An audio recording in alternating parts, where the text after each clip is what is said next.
mess with the Vikings. That's right! Oh, Eric, I gotta go, Ramona. Please. Now? Couldn't you have gone before we left? Oh. HGC Europe continues here as Expert is up 2-0 over beGenius. Now, both of these guys have had a really poor few weeks, the last couple weeks. Expert having really good matches overall, but never really netting a win, so they currently sit with a 4-6 record, where beGenius has yet to earn a victory, and it's not looking like today may be the case. Yeah, at this point, beGenius is suffering once again. Expert is in a 2-0 lead, and they have now 3 potential maps to close it out and gain another victory that would help them, of course, with their playoff positioning. And that would put beGenius at an 0-11. Yeah, 0-11. Very unfortunate for them, but they're already guaranteed for the Crucible, so maybe their eyes are set for that Crucible in the next few weeks, which will be fun to watch for sure. In the next couple of weeks, we have 2 of the open match teams that have a chance there to face off against the bottom 2 here and become a HGC official team, which will be a great weekend, so make sure you tune in for that. But the match continues today. Expert is getting ready for their 3rd map here. And from there, you just keep playing your game, it seems like. They're really controlling the battlegrounds. Yeah, definitely. Expert is doing a really good job with those team fights in particular. And actually, we have also a replay of that last team fight that we kind of missed a bit towards the end of the game as beGenius was going in. So we take a quick look at that, as you can see here. So we have still a Trident versus 18 advantage. And there is the attempt with Nick. Just look at how much damage comes out of that big red button alone. This was an utter disaster on the side of beGenius. They get caught in that spot, and that just hurts. Yeah, I'm going to take back my surprise factor statement, because that wasn't a surprise. That was literally a setup for, okay, we are here to contest this shrine phase, which means we think we can compete with you if you engage. I told you, it was a Christmas present. Yeah, that was a hard engage. I mean, at some point, sometimes you're just losing, and you get to a spot where you're like, it's over, let's go in and see what happens. But I think you still had a chance there to really sit back and wait and defend. I think it was definitely a Hail Mary attempt where they said, okay, if we don't win the Punisher, we lose the game. But I think with these comps and the 20 advantage, you have to realize there is just no way in hell you're going to win this fight. Go back onto your lanes, net the experience, sacrifice the keep in the mid lane, and try to make a stand there. Yes, you are going to be in a really bad spot no matter what, but you're not going to lose the game outright. Hindsight is always 20/20. They felt pressured, they went for it, and they lost the game. At this point, they just have to say, okay, forget about it. Let's focus on the next one. Guys, we're better than this. Let's do this. All right, beGenius, let's go to game at number 3 and figure out where we are going. beGenius, I'm going to just throw it out there. Stop playing double support comps. It's not you, man. Play your aggressive play styles. We're going to go to BOE. This is the choice here for beGenius, and this is a battleground where if you want to play aggressive, you can make it work. You do you, girl. You do you, girl. Get in there. Yeah, exactly. So let's see what the French players can come up with this time. They chose at this point to go onto our next battleground, BOE, and that, of course, is a bit of a game changer. 2-lane map where you have a lot of poke and aggression in the mid lane. So we're going to see a different draft from these 2 teams, and maybe finally the aggressive composition that we're hoping for, because, as you said, double support just doesn't really seem to work out for them. Yeah. And if they go double support, I would love to have a Hyper carry, Vala, maybe a Suljin, like anything that really just packs a punch with all attacks. Yeah, you want to pick up heroes that don't have positional mistakes that are so punishing, like Gul'dan there. If Gul'dan steps out 2 to 3 steps, that entire team just falls apart completely with double support. Vala can overstep and at least make it work. I actually think with what happened to Gul'dan, there was also, he probably had his monitor positioned where he did not see what was happening above him, and he just saw that from the bottom there was an engagement with the Nubarak and other heroes moving in. So I think that was a natural mistake for him to make, to not have the perfect vision we have, move to the top and think, okay, this is my clear path to safety. Yeah. And then all of a sudden, Leoric shows up, and from the left side, they're getting flanked by Malfurion that drops down the roots, and that puts him into that awkward spot. But you're right, Gul'dan doesn't have an escape tool. Other heroes have, and those are in such a crucial situation, just a bit more flexible to adapt to what's happening. We'll see if we can have the adaptation from beGenius as our bans will begin. So far, we've been having map-specific bans. And of course, our cameraman already has a priority on what he wants to see, going straight in on the Chen here. And yeah, that little panda could make all the difference. I mean, it could mean Chen, or it could be... No. Okay. All right. I never get Water Dragon Lily, man. That's all I want. Shut down right away. She's so good, man. Savage. I'm just saying, dude. She's so powerful. She's so good. Arthas being hovered here for Expert, and I think I agree with this, actually, because if this is a battleground where beGenius is going to pull out the Arthas like we've been wanting, which is so confusing to me. Arthas is probably in the strongest mode he's ever been since he's been in Heroes of the Storm. And Dantan was such an Arthas fanboy, and they're not drafting him.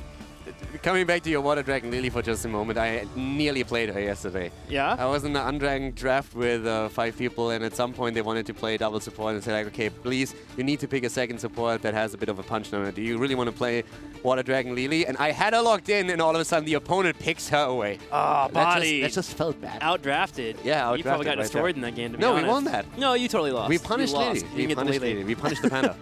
Tomorrow morning before our match. Send me the replay. Send me the replay. We'll cast it. Tomorrow morning, we're going to play Lily before we actually go into HGC. Yeah, we actually started to play on the European server before we head into our game, so we can do that tomorrow again. Tomorrow I'll play some Lily. But first of all, let's focus on the game here. I doubt that we're going to see the Lily in this match, but maybe there's a surprise for us. You've been talking about Arthas, and Arthas being banned out here is fantastic, and there is that Greymane ban. So there's a lot to talk about, so think about for a moment what map you're currently playing here. As we said, it's Battlefield of Eternity, so there's a few different rules that apply to the map, and especially any hero that can pressure the Immortal itself is usually rising in priority. And the prime example is Greymane. Greymane chunks away those hit points. He's super good for those team fights and also for the Immortal pressure itself. So great ban on the side of beGenius. An expert with a Malfurion value. And to continue on that point, heroes that you can be thinking about at home, Vala with her Hungering Arrow build. To a degree, even Tyrande. I know we were talking about off-support Lily. Tyrande on this battleground is actually a legitimate threat. She's kind of fallen out of the competitive scene, but in Hero League games, if you get a Tyrande with a 100 mark and you drop it on Immortal, and you have some kind of single target DPS, for the most part, you can walk away with the victory if you just race. Interestingly enough, especially since we have so many double supports coming into play, this is starting to become a bit of a legit thing here on Battlefield of Eternity. And it was for the longest time one of the high priority picks for the map, because you simply moved in and you tried to raise the Immortal. Then the meta, of course, it started to change a little bit away from that strategy. So as you said, she has fallen off in that regard, but she can still be an option. And we see her these days oftentimes also with the Stitches being played. Dignitas loves to run this. A few other teams have picked it up. Just recently we saw also a bit of Stitches playing a similar combo from Fnatic onto the Spider Queen. So it's coming back. But in this game, it's the Vala, the arrow build. It's insane how much damage you can push out with Vala against the Immortal on BOE. Double V pickups here, Vala and Varian. Varian, I think I want for beGenius. It gives them that engage, it gives them that isolation that we want so much. In fact, man, we spoke about Tyrande. I wouldn't mind seeing Tyrande a little bit later on here. You have the Vala DPS already, and you have the Varian follow-up when he goes in for the stun slow. It's usually pretty easy to hit that Lunar Flare. You can get a pick. Wait a little bit for what Team Expert is doing. True. If there's a lot of jumpy engage on their side, then Tyrande falls off heavily. Steadily. So that can be an issue. But Tyrande is actually a hero that beGenius has run in the past quite a bit. Araken was one of the players that played a ton of Tyrande months back, of course. But this is still something that we could theoretically see. But no matter what they are using to follow this up, I already like their start into the draft. The Variant shows more aggression. We have also Vala with their pressure against the Immortal, but can also help out to drop targets in the team fights.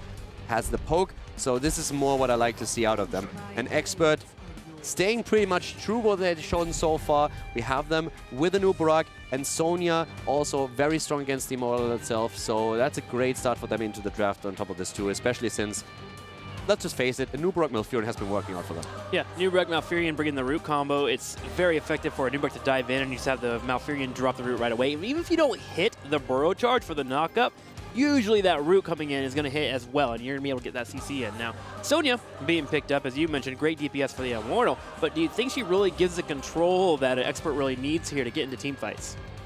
I think so. You want to drive it home with the Sonya. You want to really go in and just get the spear in, hammer away, and then already get just a sustain through the whirlwind. So right now, I really feel the Sonya is really nice for them.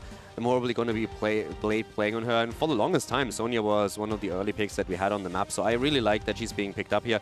She's being used a lot more just recently. beGenius also with a very good ban. I feel getting rid of the Medivh here makes a lot of sense. First of all, Sonya benefits from Medivh just to a fantastic degree. Yeah. And ADRD is kind of known for Medivh, I want to say, so yeah, I can get rid of that hero. Well, Ariel and Lucio are the healers that are being thought about for Expert. Ariel, because of the battery with Vala, but Lucio, because if we get a second tank here, Expert could be ran over by beGenius by just going for a hard engage. They're trying to figure out which they would want to move into. Especially with that Medivh being taken out, they don't have as many escapes. So definitely taking some time to think about what pick they want. They elect to go straight for the Ariel band. I like the Oriel ban, especially since one of the problems that Anubarak had to face in all of those games we've seen so far were the detainment strikes coming out of it and just simply butting him into like any kind of debris, and all of a sudden there's a kill. So that was really well done by Unstable, and I like that. Especially on this battleground. You have so many corners that you get knocked into. Suddenly you get stunned up with the follow-up for the Mortal coming in with the stun, so that's so scary too. So Ariel now being banned out, which does leave Lucio available. beGenius will need their healer pretty soon here. Now, Lucio can be strong in double warrior compositions. It's almost taking over the place of Rhaegar, just being able to run around with the sound barrier and be useful. Do have to be careful though, because of the isolation that Expert has. Now, Furion Roots and a Nubrak engaging can be deadly for a Lucio player. Can always go Water Dragon Lily. Baited. I'm down, man. I know you are. No, but jokes aside, so when it comes to the supports, they have, of course, a couple of options. You're talking about the Lucio. It's also... Oh! Ooh. All right, now we're talking. Aggression. We've been asking for it, and we're getting it. The Tassadar Tracer comp coming in. They can still drop a Rhaegar. They have a Lucio. They have a Rhaegar available. They can go for even a Karazim if they want at this point. Just bring all the pain, go in and get that 7-sided loaded up too. I like that. Tracer in the house. The With Cavalry. Tassadar. It's funny, if it was 2 months ago, it'd be like, ugh, Tracer Tassadar again. But we haven't had Tracer Tassadar in forever, and we actually get a nice moment here. I'm actually genuinely excited here for beGenius to have this composition. We get to see their aggression coming in. You have no idea how happy that makes me, because it's something that they've been running for so long. They ran Tassadar with Abathar, they ran Tracer with Tassadar. They ran an Abathar sometimes when they couldn't get a hold on the Tassadar. And this is something that just drives the aggression back home. And even if they fail with it, they are giving it a valid shot by saying, okay guys, let's fall back to the roots, let's do what we're good at, let's just try to crush them right here, get the aggression going. We have variants, so they can't use it against us with a taunt against Tracer, removes that aspect already. We ourselves can go in, drop the damage, bring the fight to the opponent. I like that. And Team Expert decides to go ahead and pull out their Probius, which, by the way, we have ADR thoughts on Probius, currently available on the Heroes of Storm website, and Karazim with the final lockup for beGenius. I love both drafts. You have Expert on the left, which we expect weirdness from. We have the Probius, which is great for the offlaning and clearing out those waves, but also controlling the Immortals. And then you have beGenius going back to their roots. Yeah, I like that too. Probius, a lot of wave clear that they have now with this. But there's a lot of damage on Vala, especially with the arrow that she can use to put the pressure on the Immortal. And Probius still has to set up. But we have seen ADR do some cool things with Probius. Other teams have started to pick him up as well. Synergy being one of them. And this is going to be an interesting match for sure. I like that beGenius is using a different approach here. And they have to win this map now. If they want to still have a chance to win the series, then this is the one... The last stand for them, because if Expert, of course, takes it, then the series would end with a 3-0, and that would feel pretty bad for the French team here. I mean, I'm excited for the Probius gameplay simply because of how powerful it can be. You mentioned the Hungering Arrow build being strong here for beGenius, but there is enough of a threat for Probius to walk forward, drop a pylon, and drop a photon cannon, turbocharge up to a lane, clear it out, and come back down if he grabs level 4 talent turbocharged. He's actually in a good spot to bounce back and forth and make it very hard for Vala to be effective. He'll be quite the busy bee, but it'll be fun to watch. Probius in general is also like a fun hero. Until recently, I had no idea that he can actually heal pylons. So when I saw that the first time, I was like, really? Yeah. Because every time you try to drop the pylon first, since it doesn't really have a lot of hit points, and I was forced onto Morales duty at some point, and it gets pretty boring at some. So yeah, you start trying to heal everything that's around you, and all of a sudden you could heal a pylon. That's just... From a Zerg perspective, that just feels imba. Yeah, it feels a little crazy, doesn't it? Ancestor healing on a pylon, that's going to be the new meta. You're dealing with a cannon, right? Oh, that would look good. That's the new meta right there. That'd be fancy. Photon overcharge being popped. He gets down to low health. Ancestral comes in, saves it, and the pylon wipes everybody. Yeah, I'm thinking more about you accidentally misclicking the Ancestral at that point, and then the rest raging at you, blaming you for the... Yeah. I just love how we think of different scenarios. Support life. For me, it's like, that's going to be a sick play that could happen. And for you, you're like, oh, it's going to be a misclick, obviously. You would misclick on the pylon. Like, you wouldn't even think of it being a sick play. It's so crazy how, savage you are. Think about how much of a sick play that would be if you lose the team fight because there's a pylon around which the team fight happens, and Rhaegar misses that. Yeah, I think I'd be pretty sick afterwards. Yeah, I would be pretty mad if I was on the losing side. Well, we are gearing up for Battlefield of Eternity. This could be our third map here. It could be the end of the series, actually, with Expert being up 2-0 over their opponents, beGenius. Can beGenius get a victory? They've gone back to their roots. Let's see. It could be the final game of this series as we have Team Expert going up against beGenius on Battlefield of Eternity. Nick is playing Tychus. We have Bad Benny on Anubarak, Blade on Sonya, ADRD is playing the Probe, and Curson on Malfurion. beGenius to the right in the red. Unstable will be playing Karazim. Danatan will be on Varian. Watch for him to go for the hard engages. Eric Keen will be on Vala. Kervois on the Tracer. And finally, Tank for the win on Tassadar. beGenius, they want to bring the pain this game, and let's find out if that's going to be a successful strategy for them.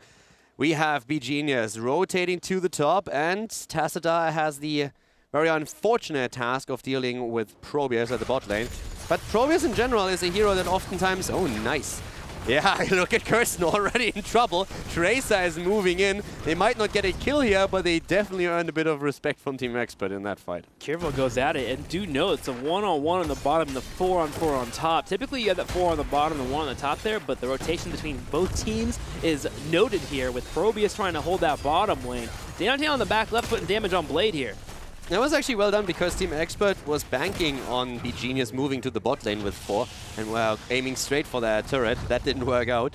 But one of the things that I want to say when we're talking Probius is that the little probe usually doesn't really have a whole lot of hit points. So if you have a Tracer zipping in, or maybe just Varian leading with a charge, you could see a snap kill against Probius. So that's something that ADRD has to be very, very careful about. That's actually something he mentioned in the article. Yeah, there we go. Is something that you have to have very strong positioning on. And that was, what, 1 clip for Tracer and an auto attack. And suddenly Probius is at half health. Yeah, exactly. She just snipped in for a second, and in that instance, we have the probe down to half HP. So ADRD needs to be so careful with his positioning here. So does Malfurion. Malfurion will have to be there with the heals. Now, he did get Scouting Drone. That'll be helpful for knowing where Tracer is coming from and angles so he can reposition. Now, the Immortal spawning in the next 6 seconds. We'll see how our teams will move over and grab the Immortals. Vala, for now, does have that Hungering Arrow build we were talking about, so she can start chunking. Yeah, as we are going into this, I also want to highlight real quickly that Probius was picked into the Tracer. So it's not that Tracer was picked up later. Probius is dead, and ADRD with the confidence to say, yes, we're going to pick Probius, even though they have the Variant Tracer on their side.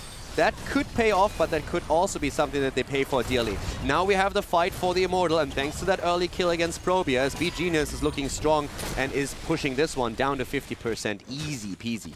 Yes, they are. They're going to get a nice lead here, which forces Expert to defend on the next phase. They're going to put all 4 members near that Immortal if they can.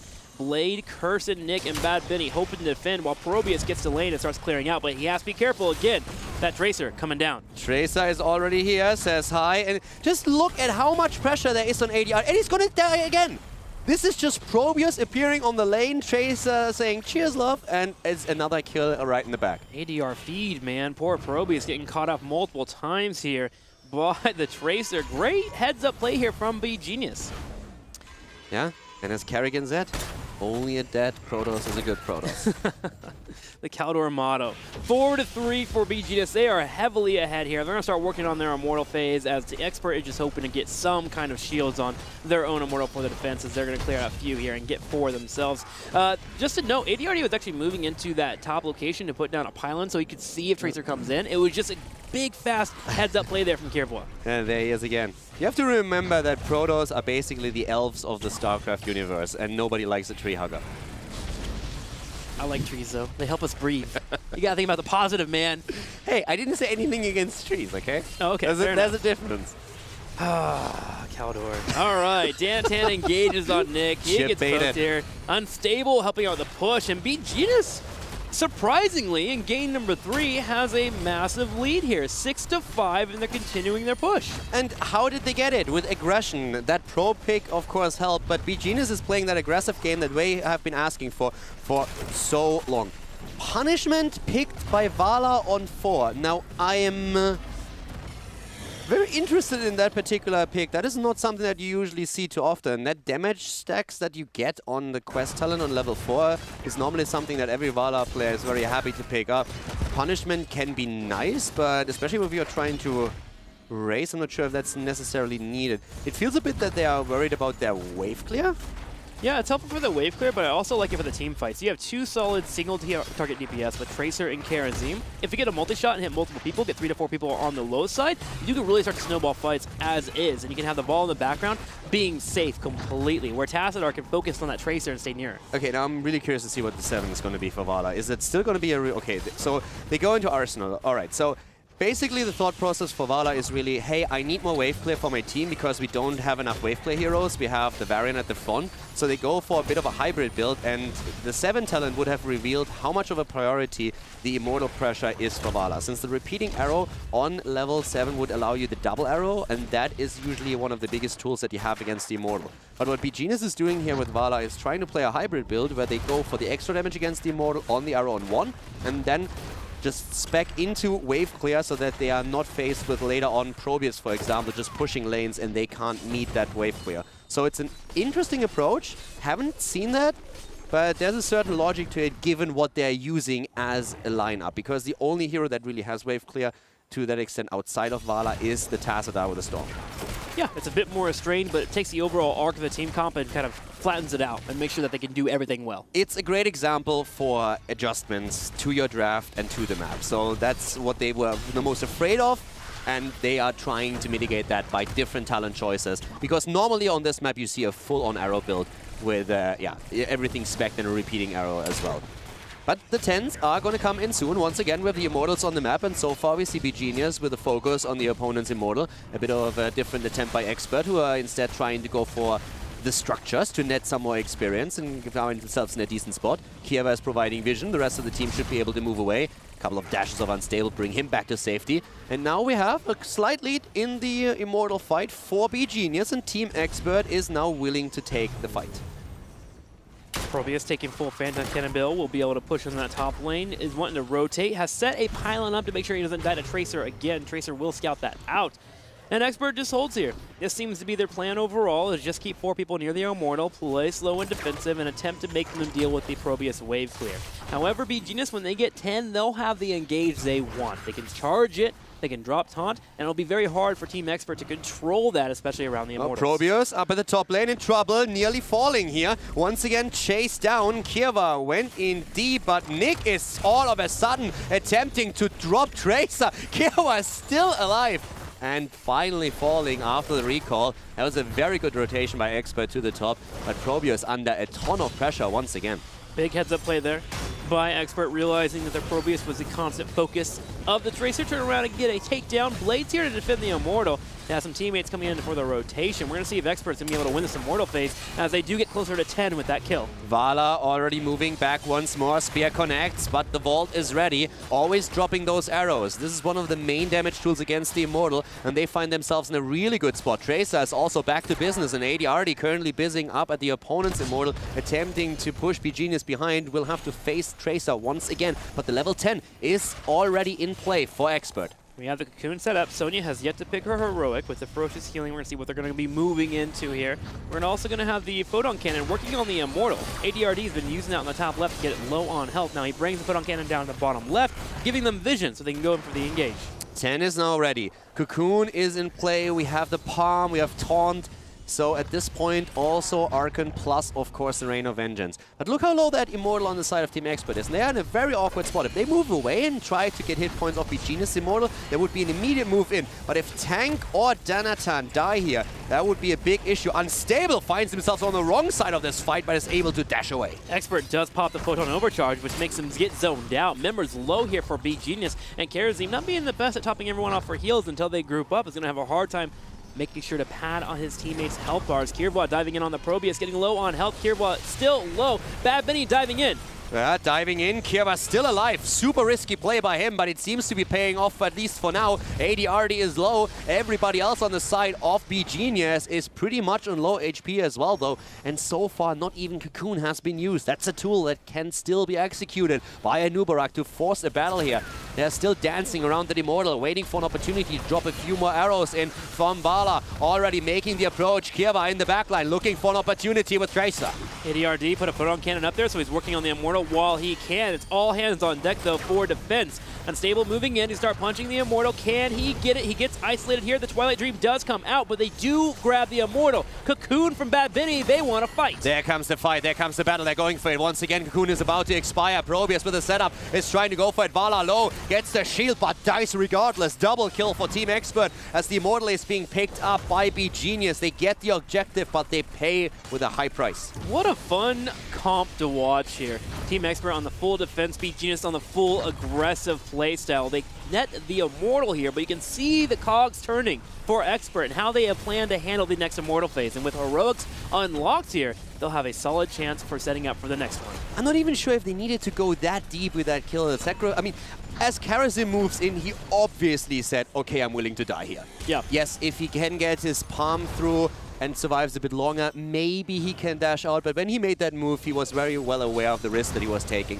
So they were willing to sacrifice someone. I think they could have played that even a bit slower now that they have Tacita and Vala, and just say, as long as we dance around them and have a bit of vision, let's just play this slow. They can't go for our own Immortal. So I think there were options for them. But after all, they take down the fort at the bot lane. beGenius now, focusing down the one to the top, sacrifices their own fort at the bot lane as Team Expert is making a move for structures, but they can try and push maybe even for the front keep. It's a hard decision to make in that situation because of the Photon Cannon constantly being putting down the opposing Immortal. Like, if you don't get your poke to actually go on enough to kill that Immortal, do you lose too many shields to be effective? It's such a weird decision to make, but Karazim making it and going in and grabbing that Immortal. Overall, though, our teams are very tight as they move towards 13. I like the style out of beGenius so much more than what we've seen so far from them. Agreed. This is really the aggression that they show. Yes, they are sometimes maybe a bit over-aggressive, but this is, first of all, it's cool to watch, it's great for the fans, and it's also something that puts them into a much better position than anything we've seen so far. This is way more successful already as is. An early taunt against Bad Benny. He's able to move out of this one. The aggression is still there. Immortal spawning in another 28. Tracer already with an attempt to see if maybe that camp is taken to the left, where ADRD and his Probius are currently set up, but he decides to move back before there's a potential lockdown against Tracer. They themselves are now taking their own camp, and both of the teams will be in level 13 talents once that we are fighting for the Immortal. All right, let's watch and see how these styles clash once again. Bad Benny playing aggressive here on the left with Tracer being in the top. ADRD does sit down one pylon, wanting one more in case Photon Overcharge comes in. I have to give a quick shout out to Curson. He's absolutely fantastic when it comes to his Malfurion play. The zoning that he uses with his roots is awesome. We've seen in all of the games, every time that Bad Benny makes an engage, Curson is ready with the roots, and once again, he was just saving the retreat here. Great play by Curson on Malfurion. He was a bit of a weak point for Expert a while ago, a few months ago, but I feel like he really stepped up his game quite heavily, and the supports in general in the European scene have been just improving so much and really enabling a lot of the plays that we see out of their tank frontliners and also the damage dealers, of course. Well, speaking of Curson, he's playing as anchor for his team, always putting them in a spot to where they can retreat to in case they need help. You can always drop in the Twilight Dream. There is a big Merc push on the top left that Team Expert needs to deal with. They have elected to send Sonya over while they have two pylons set up, but they have Photon Overcharge available if they need to engage. Taunt comes out. Immediately, we have the cleanse from Curson. And the Cocoon was also used, so that was a good save on Tigers, but they dropped a fair amount of cooldowns to make it happen. Now cleanse out, that's a 60-second cooldown, and of course another 47 until we have Cocoon back in the game. But Expert is really starting to make a bit of a stand here for this Immortal. They are pushing in slowly and steadily. Thanatan pressure at the front, Kirva moving into the back, but that ain't Vala. No arrow damage against the Immortal just yet, but Bad Benny is low. And we have Blade spinning here, hitting multiple members. Twilight Dream does come out. Blade will survive for now, but so does beGenius. With the Archon being out, they're looking for some damage, but Tank for the Win just can't seem to find the opportunity. Spin to win, the taunt is out though. Blade is able to escape. Varian with a parry once more as the Immortals change position. This time beGenius finds themselves on 50% HP. They are moving in again, and this is an opportunity for Vala to finally get a couple of shots in. Team Expert on the left side is forced to defend here while members are tapping. Bad Benny charges in. He does hit Danatan, and that will be a dead warrior. Kirva being focused now, unstable, also low on health. Fantastic Cocoon out of Bad Benny. He cocooned before they dropped Varian to make sure that Karazim could not use his Divine Palm to save the front line. Blade and crew now winning that team fight will move straight for the Immortal, and this should be an easy grab for them. And they will have a very hefty Immortal ready for a push in that top lane. I really, really like how both of the teams approach this now, especially Expert chaining what their cooldowns to get those kills. Cocoon in that situation is just so crucial because you know that at this point Karazim is just waiting for an opportunity to drop the palm and save the front line. So that secured the kill and also the Immortal.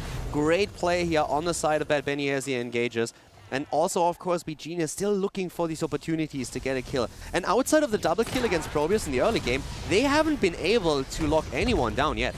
Yeah, this is the, while we like the style of beGenius, so I'll throw that out there, we love this aggressive style. It's much more entertaining to watch, and it's something that they pull off well. The problem with it, and why they probably don't run it as much, is this puts a lot on Kirbwa to be effective. Get those kills, and he's not having a chance to pick them off here as we've been getting into the mid game. Now, with that said, this is probably the best that we've been seeing in the last couple of weeks. We'll see if they can defend this big Immortal push that's coming their way. Also talking a bit about ADRD, since we have been mentioning him dying in the early game, he completely switched his build to what we've seen him play so far. He goes full cannon rush in this game, speccing on 1, 4, and 7 into his cannons, and that really just caters towards the map. It's not the build that he uses normally on Probius that we've seen so far, and it works out for them. And at this point, it works out not only with a kill, but also with a keep. The Archon's pop, but the web comes out. Twilight Dream connects. Blade leading the charge here. He's looking for Danatan. He's going to hit the Q. He's going to be diving the keep. Eriki won't be able to kill him off, but he has to go back and defend his core. Hashtag worth it. Core already moving down in hit points. beGenius is in trouble. They're 0-2 in the best of 5, and it looks like Team Expert is going to clench out another 3-0 victory. beGenius going down in flames as Expert grab the win on Battlefield of Eternity and take the series. Expert getting a much-needed win there to continue being in the middle of the pack, so they'll continue to stay in 4th place. They still have a long way to go before they catch Dignitas, but this is a great way to start and keeps them around that 4th spot that a lot of people have been putting them.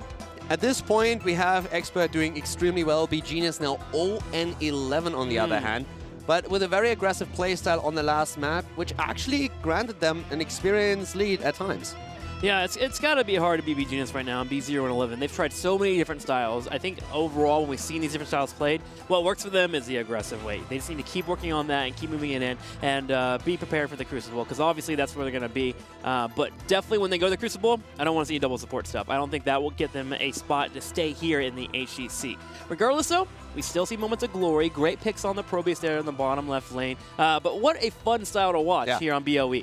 Also, the adaptation that we had on Probius by ADRD was pretty cool. Going just with the knowledge that everything is going to happen in that middle of the map during or around the Immortals, and just focusing fully on his cannons, going full cannon rush here with the probe. That was pretty fun to actually see that he adapts the build to that extent. Since when we had him played on Braxis Holot, for example, that just didn't come into play. So there's a very different styles that we have that cater towards different goals. And it's pretty sweet to not only see them use heroes that are a bit out of the norm, but at the same time also adapt them to such an extent to the occasion. Yeah, the Photon Cannon build I think could be good on that Battleground and also Sky Tipple. You want it on Battlegrounds where you're going to be fighting around a long area for a long amount of time. So if you do want to run that build, if you want to copy the ADRD, you can definitely run it on those Battlegrounds. In fact, we're going to be doing an interview with him very soon, and we can ask him more a little bit about the Probius. But if you want more information about the Probius, go to heroesofstorm.com/esports. There's actually an article right now. ADRD gives you all his thoughts about the probe and what it can and cannot do.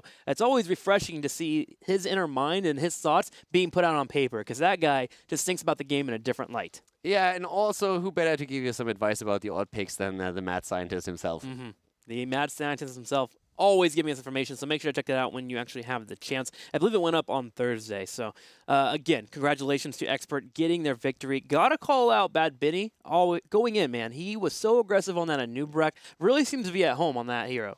Yeah, they prioritize Anubarak very highly right now. And also, as I said during the game, I feel Curson has really stepped it up. There was a point, it was last year, when I was looking at Experts games and I really felt, okay, Curson is just not on the same level there. Yeah. And similar to other players, we said the same thing at some point about Smexy, where Smexy was even worried about his teammates on Fnatic maybe thinking about replacing him. And he just stepped it up and became one of the best supports in Europe. And Curson has just made Malfurion his own hero. The roots that he puts down, it's just so amazing. It's not only him following up on a stun, but always understanding when he needs to zone for someone on his team, when he's trying to trap someone on the opponent's side with a good root, So he's absolutely on point with these plays, and also great Twilight Dreams that we saw throughout this series. Very well done. Yeah, so Expert over the next couple of weeks should have an easier road compared to the last few weeks. Do remember that all of their losses have been the top 3 and then Tricked Esports, which was an incredible 3-2 game that happened. But Expert now back on the potentially a winning streak. We'll see how it'll occur. Now, we are getting set up for ADRD. He is over here on the side, so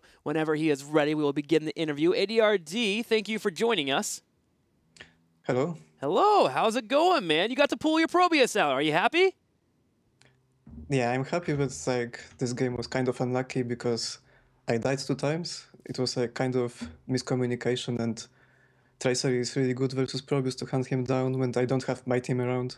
Yeah, so let's talk about that, Tracer versus Probius. You picked Probius in the Tracer, so you felt very confident with your team's communication, or did you just feel pretty confident in your gameplay, so you used it anyways? I was confident in my gameplay. Like, as soon as we got out of the laning phase, I don't think I was like in trouble because I had my team scouting for me. I also took Spell Shield on level 4, so the bomb was maybe wouldn't kill me, but it never hit later, so okay. I think it's probably just good on Battlefield. Well, one last question before I send you over to Caldor. That build in particular, you went full Photon Cannon. Is that one that you can pull off on different maps, or is it one you only pull out on BOE? I think you can pull it on different maps, but I play it very rarely. I just thought it's good here because I can keep my cannon up easier, so I get Spell Shield, and I think I was the main target to kill here. Awesome, very cool. Over to Caldor. Okay, so first of all, of course, congratulations. You guys had a great showing there. I want to ask one more question about Probius. We've mentioned before that right now you also have an article on the HGC website talking about the hero. Where do you feel Probius in the current meta stands? How strong do you feel the hero is as a solo laner? I am actually not sure myself. Like, we're playing with Probius from time to time, and sometimes it works out great, and sometimes it's not that strong. So I think I need more time still. Okay, talking about the victory that you have right now against beGenius and this battle that we have between between the playing Ducks and you guys for our positions in the ranking. Where do you guys see yourselves? You had a bit of a rough stretch just recently. You had 5 losses in 6 games, I think. So now you have another victory. Do you feel this is going to give you the momentum to just aim for a higher spot in the playoffs? Or where would you see yourself compared to Tricked and playing Ducks now? I would say in Europe, I would not be surprised with any results in playoffs, because it will depend a lot on the new patch, because it will change a lot probably. And also, it will depend how the team will feel during the specific day. Like, I think like we lost versus Tricked last week, but I think it might have been partly because like we had like worse day, they had better day, and the game was like still close. So I think the European scene is still open to any results. Okay, one more question that I have, just also with this situation about Team Expert now in particular. Blade has released a statement where he was talking about Ethereal Angel, about him seeing that he is not on the same level as the rest of the team, that he's trying to improve to fill that position.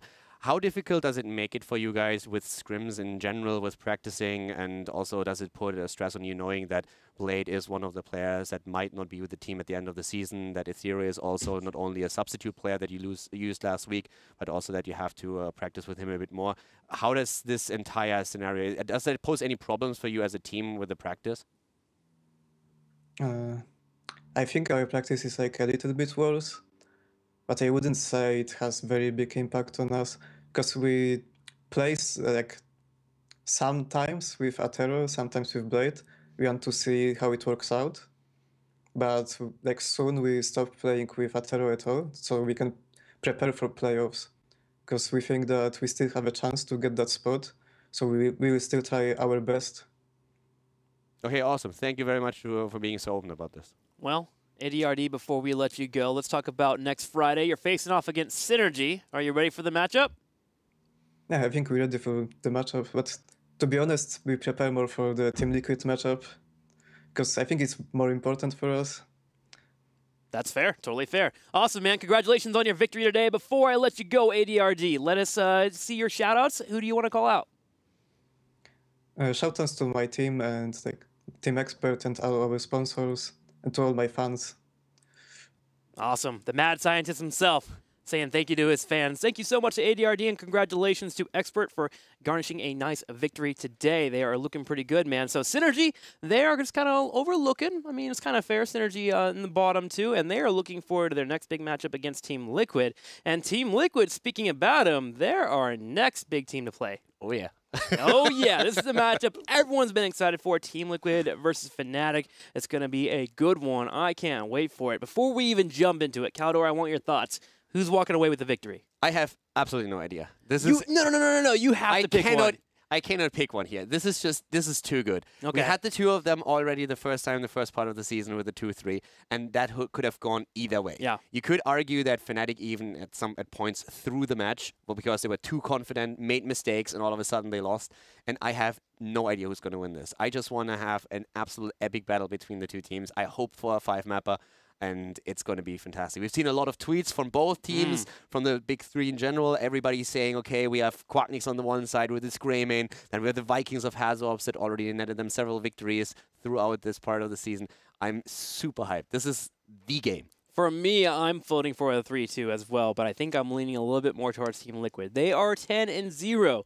You have to respect that. I'm so torn because on the one hand, I have Team Liquid and they are my boys. I mean, it's like the Germans right there. We have the Bulgarian import, but besides that, it's 4 Germans. And then you have Fnatic, and you just have to think about the mid-season brawl. It's in Sweden. Yeah. So Fnatic, our Swedish, the Swedish Backstreet Boys, are trying to make sure that they can play at home. And that would, of course, be the first step to make the #1 spot happen. So we kind of root for them, but at the same time, it's a bit weird for me right now. But it's going to be an awesome game, and I think me and the audience are going to be winners anyways because we're going to see some amazing heroes. I mean, speaking about the audience, they're tweeting about it. Let's look at a few of the tweets and see what people are thinking about the series that are upcoming pretty darn soon. Team Liquid and Fnatic going at it from Goki Fury Gaming. Great start to a birthday, breakfast, coffee, and watching the HGC. You Happy gotta be birthday, excited, man. Yeah, happy birthday, dude.